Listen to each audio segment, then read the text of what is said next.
Welcome to the swimming pool of visual thinking. I'm Brandy. I teach visual thinking, and I built this pool backwards. So I want to use this video to make a parallel between how learning to swim is super similar to learning visual thinking. First, I'll share with you 3 stories about me trying to learn to swim and being semi-successful. Second, we will go into 5 parallels between these skill sets, how they mirror each other. Then we're going to look at that pool as a place to swim, as a place to learn visual thinking. And by the end of this video, I hope you see that the water is fine. And there's lots of ways to enter this beautiful pool and learn this lifelong skill of visual thinking. 3 moments of swimming in my life. The first one was about age 4. I grew up in the state of Minnesota. The motto is the land of 10,000 lakes. Very much a culture of being on the water or near the water all the time, all summer. And then when it's winter, it's frozen and you go out and ice fish.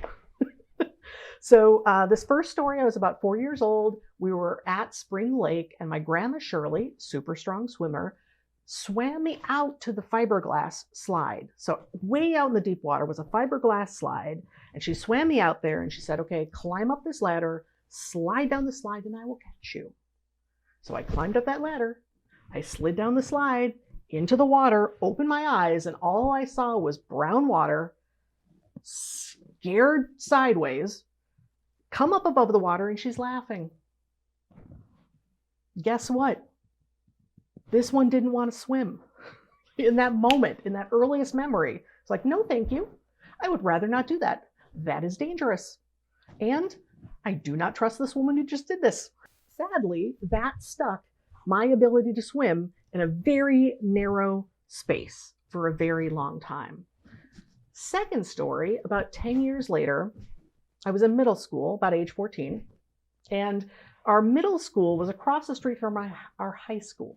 This one had a pool. This one did not have a pool. In Minnesota, this meant you had to pass swimming in gym class to graduate, to get to go over to the big school. And I wish I could remember anything useful and concrete from this story, but all I remember was everyone around me seemed to know exactly what to do. And I don't remember really being taught anything, but I knew I needed to pass. And somehow I did. And I have no idea how. So I did whatever I needed to do in this skill set to get that passing grade, which meant I did not have to do that anymore. You can guess I wasn't the person constantly in the water. A perfect textbook photo is about that age. We are on the lake with family friends in their pontoon boat, which is basically just a big flat kind of party boat. And what is this one doing? She is hunched over a sketchbook. Very, just in my world of my sketchbook. So typical Brandy Agerbeck. Third story, 10 more years later, about age 24. I'm an adult. I'm on my own. I live across the street from a building that has a swimming pool. I get a membership and I figure it out.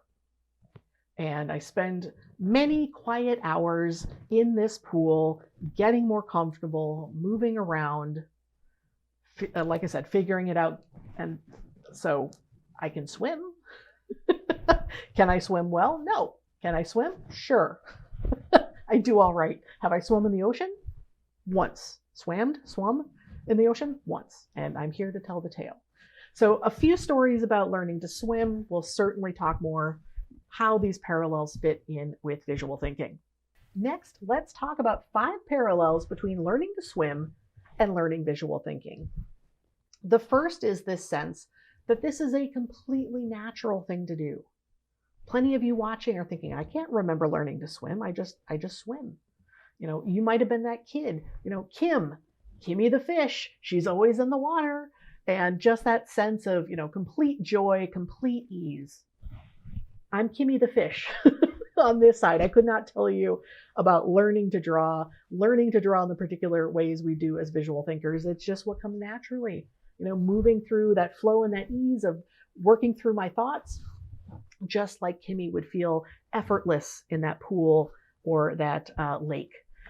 The opposite is what you heard in my story at 4 years old, which is the sense of, this is scary. This is not a skill set that I'm interested in. I know plenty of people have similar stories with swimming. I can tell you that with visual thinking, it's way lower stakes. No way to drown in visual thinking, thank goodness.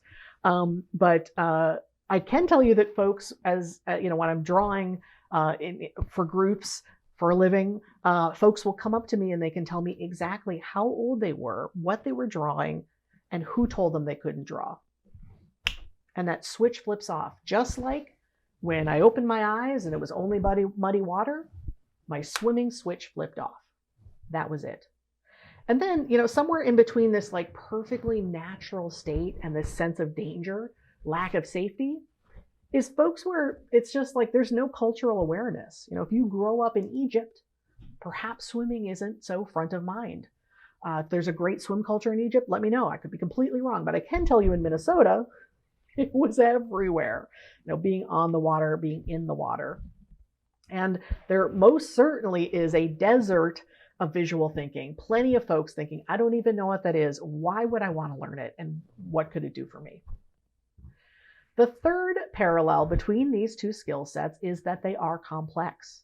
And if you were that fish, you're thinking, what's complex about it? Swimming is swimming. But I can tell you at age 24, figuring it out, it was the getting used to being in the water and, being underwater and holding my breath or getting my breathing right. Certainly the movements of different swimming strokes, putting them together, not bumping your head on the edge of the pool, navigating other people being in the pool. And then there's open water swimming, and then there's competitive swimming. So there's a lot of different components to get to that point of ease in the water. And won't go into all the complexity on this side because that's my favorite topic for other videos. But certainly a lot of complexity there. And I know that when I was first wanted to teach this skill set, there was a sense of, I'm the fish in the water. How do I get some sense of observation or understanding of what is going on, as a visual thinker? Fourth is, both of these skill sets are absolutely learnable. And bless the folks that can't remember learning to swim. That's fantastic. Certainly there's those of us who had swim lessons when they were young or made barely past gym class or learned to swim as an adult. Same thing holds true. You can learn visual thinking at any age. And often folks, again, in these group situations where they'll say, I draw like a 7-year-old. And I said, of course you draw like a 7-year-old. You stopped drawing when you were 7. You had your own version of that switch flipping off, but we can flip that switch back on. Absolutely learnable skill set. The fourth parallel is that they're both skill sets you learn by doing. There's only so much you're going to learn about swimming from the pages of a manual. Far better to have your body in the water and be moving, to practice and build up your strength and your agility with practice, and certainly to make swimming a lifelong skill. All the same holds true with visual thinking, that you learn by doing through practice and absolutely can enjoy it as a lifelong skill. And our fifth and final parallel is that they're both physical skill sets. Now, I know we call it visual thinking, so it seems like it's all up here and it's a very imperfect term, but certainly visual thinking is about pulling us into our body, using more of our body. And both these skill sets, it has to do with your sensory awareness. How close am I to the edge of the pool? How close am I to getting this idea? Definitely spatial awareness. How is your body moving through the water? How are your ideas moving onto that piece of paper? So definitely the sense of showing up as whole human beings in a physical practice that is spatial and taps into all of our senses. Let's leave the lake aside and the open water and focus on the pool. And what is the function of a pool? It's a place to get in the water. You certainly can swim in a swimming pool, but maybe you're there just to cool down a little bit or splash around with your friends. Happily, the structure of a swimming pool itself gives us lots of different options. So, roughly speaking, a whole lot of pools have a shallow end, a deep end, and this space transition in between. And, maybe you only have your legs dangling over the side to cool down, or you're splashing around here in the shallow end. You might be swimming laps back and forth. Maybe you're swimming laps that direction. If you have strong lungs and a competitive streak, you might be having a breath holding contest over here, or diving down to the bottom of the pool to grab, some sort of pool toy. Lots of different things we can do here. Plenty I didn't mention. Similarly, there's different ways we can enter and exit the pool. If you're not ready to be fully submerged yet, you can dip that toe in these stairs, perhaps with a handrail, getting a little bit more, deeper and deeper into the water. Or you could cannonball into the end of the pool or this ladder. Certainly a different pool could have a diving board. So again, using this general structure of a pool, and now let's talk about how it relates to visual thinking. In the pool of visual thinking, the water is your thoughts and your feelings and your ideas. So to be in this pool is to be in that space, moving through your thinking. Just like a swimming pool, there's lots of different ways we could show up. So let's say like cooling down is much like when you're using visual thinking when you're overwhelmed and you just have to get stuff out so you can get some relief. Or here in the shallow end, it can be something like brainstorming. Not really high stakes. We just want to come up with lots and lots of ideas and be playful. Or let's say with laps, that could be when we're like diagramming out something complex, maybe mapping out a project, prioritizing, where we're making those ideas stronger. And my happy place, the deep end of the pool, is when we really get to go deep in our thoughts, do things like synthesizing information or coming up with a new model or metaphor for our thinking. I said at the start, I built the visual thinking pool backwards. So let me explain. Now, I never pulled a Grandma Shirley, nothing that scary, but when I began to teach visual thinking, it was very much from this end of the pool. I'm Kimmy the fish. These are the waters I love to swim in. And this is a way I like to learn. So immersing myself, splashing around, figuring it out, learning by doing. The first form this took was a 3-day immersion called The Lab. And on the registration page, it said, dive into the deep end of the pool with me. The second form this took was the first 3 years of our online community, which was called Camp Draw More. And part of Camp Draw More was 3 deep dive days a year. So language I'm constantly using around visual thinking that come on in, join me, the water is great over here. And these 9 deep dive days have been incredible. The body of work we created together with those workshops, the archives of those workshops, beautiful. My lab partners in the lab, campers in Camp Draw More, fantastic human beings.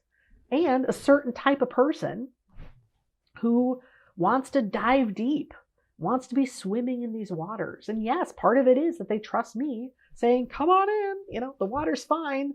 It's a certain kind of person who is going to invest in this way and feel comfortable splashing around, feel comfortable figuring it out. And we'll, so often we have these conversations from this end of the pool going, this water is so great. Where's everybody else? How do we get more people in this pool? To borrow another watery metaphor, it's like we had this secret waterfall, this amazing pool to swim in that nobody else knew about. So the next part of the pool was this transition from the shallow end to the deep end. And the form this takes is the Agerbeck method course. This was after the lab, but before Camp Draw More. And it came from publishing the Idea Shaper book, this nice chunky reference where the complex skill set is broken down into learnable pieces. And this is a very dense reference book. I love it. It's fantastic. And I absolutely appreciated the feedback from early readers saying, I need more help navigating this. And it was folks that learn step by step, who need more sequence, that need much clearer bite-sized pieces. So that is precisely the shape of the Agerbeck method course. It takes you from module 1, lesson 1, going deeper and deeper and deeper into visual thinking until you're comfortable with this beautiful deep end of the pool. Happily, over 5 years, hundreds of people in this part of the pool from over 40 countries, it works. It's proven. So to see people become stronger and stronger visual thinkers, the Agerbeck method, this transition space, absolutely works. It's a strong part of the pool. And yet, from over here, I couldn't see the person at the edge of the pool or over there on the first step or outside the pool area. And I couldn't recognize that even here, the beginning of the Agerbeck method is a bit like having your nose just above water and being on your tippy toes. Because this process is absolutely an investment of money and time and energy. And it pays off. It is absolutely the transition into these deep waters, this lifelong skill. But the pool is incomplete. Now, I noticed when I'm talking about swimming and a shallow end and a deep end, it's fine. But once you start talking about shallow thinking and deep thinking, it sounds more judgy. So let's just put that aside and recognize that this is a very important part of the pool, even if it was very hard for me to see it from over here. You got to dip your toe in, figure out, like, do I even want to be in these waters? To splash around, figure things out, get more comfortable. And happily, I now have 4 ways of entering this pool to share with you. Let me show you around. 4 ways to enter the visual thinking pool that are not diving into the deep end. The first, very much like dipping your toes in checking the temperature, is the free educational email course called The Beginner's Blueprint.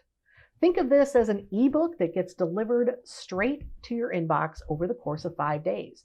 Each of these 5 days, we focus on a set of mental pitfalls we all face and how visual thinking can help you overcome those challenges.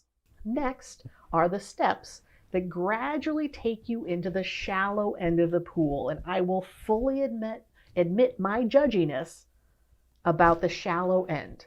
And that looked a whole heck of a lot like, you can't learn visual thinking in an hour. It's far too complex and far too important.